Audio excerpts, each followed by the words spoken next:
کسی کی شادی ہو رہی ہے، لڑکے لڑکی کی طے ہو چکی ہے، اور کوئی خاندان کی خاتون یہ کہتی ہیں کہ میں نے ان میں سے ان دونوں کو دودھ پلایا ہے،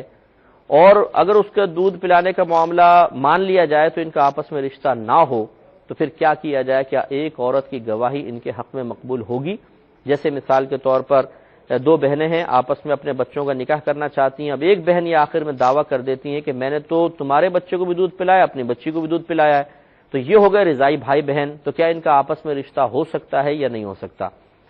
دیکھیے مسئلہ یہ ہے کہ فقہ حنفی کے روشنی میں پہلے میں یہ عرض کر دوں کہ بخاری کی روایت ضرور موجود ہے کہ ایک صحابی کے ایک لڑکی کے ساتھ نکاح ہوا تو ایک خاتون وہاں پر آئیں اور انہوں نے کہا کہ میں نے تم دونوں کو دودھ پلایا ہے اور تم دونوں رضائی بھائی بہن ہو. تو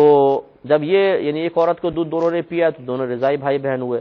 تو وہ صحابی پھر نبی کریم صلی اللہ علیہ وسلم کی خدمت میں حاضر ہوئے اور بتایا کہ رسول اللہ ایک عورت نے اس طریقے سے کہا ہے، میں کیا کروں؟ سرکار نے فرمایا کہ تم کیسے ان کے ساتھ رہ سکتے ہو جبکہ عورت نے کہہ دیا ہے تم اپنی زوجہ کو ان کو چھوڑ دو، یعنی ان کے ساتھ تمہاری شادی تم نہ رہو. تو وہ علیحدہ ہو گئے.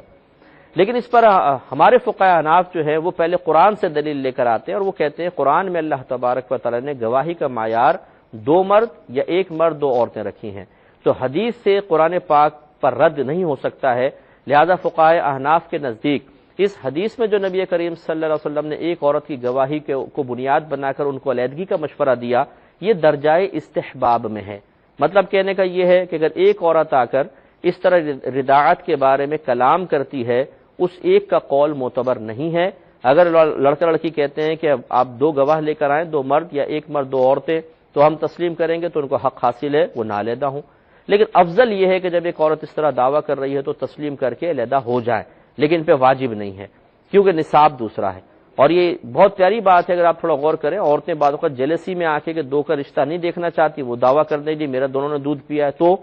تو اس طریقے سے گواہی کا معیار جو شریعت نے مقرر کیا ہے فقہاء احناف کے نزدیک وہی پورا کرنا ہوگا. ہو سکتا ہے اسکرین پر ہمارا ای میل